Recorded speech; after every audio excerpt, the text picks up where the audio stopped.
سعادت قلی و ساکن شهر دوشنبه و مادری که برای یافتن و به جوابگری کشاندن قاتلان پسرش طبیب سرطان شناس خورشید بابوکلانوف با مقامات 13 سال باز دعوا داشت و با طلب عدالت حتی به کمیته حقوق بشر سازمان ملل نامه نوشته بود. هفته گذشته از سوی افراد ناشناس در خانه‌اش به قتل رسانیده شده است.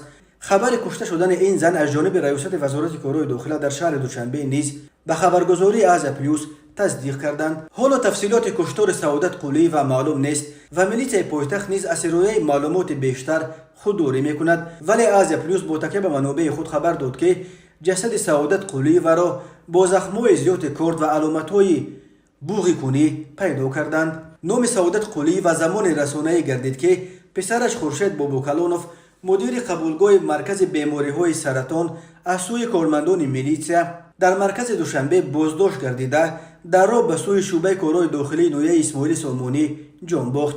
این حادثه 27 یونی سال 2009 به وقوع پیوست، ولی با گذشت بیشتر از 13 سال عاملان مرگ خورشید بابوکلانوف آشکار و کسی برای مرگ او به جوابگری کشیده نشده است. سعادت قلی و پس از مرگ پسرش به دادستانی نویه اسماعیل سالمانی در دوشنبه شکایت برد و در رابطه با مرگ پسر او پرونده جنایی باز شد. بعدا بارها این پرونده پوشیده و دیگر باره باز میگردید. مادر خورشید بابوکلانوف دعوا داشت که هنگام اجرای مراسم شستشوی جسد خویشاوندان در بدن پسرش آثار زخم‌های جسمانی را پیدا کردند.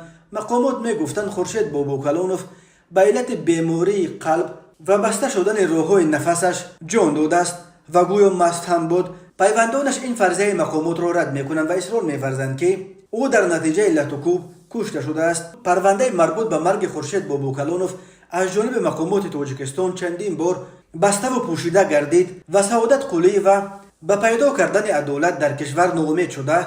پس از ناکام ماندن مراجعت‌های پی در پیش در سال 2015 به کمیته حقوق بشر سازمان ملل متحد نامه نوشت و در آن نامش از جمله نوشته بود که لباس پسرم در خون آلوده بود، در بدنش زخم‌های زیاد به نظر می رسید، بینیش کوفته شده، از زخم پشت سر و منه‌اش خون می ریخت.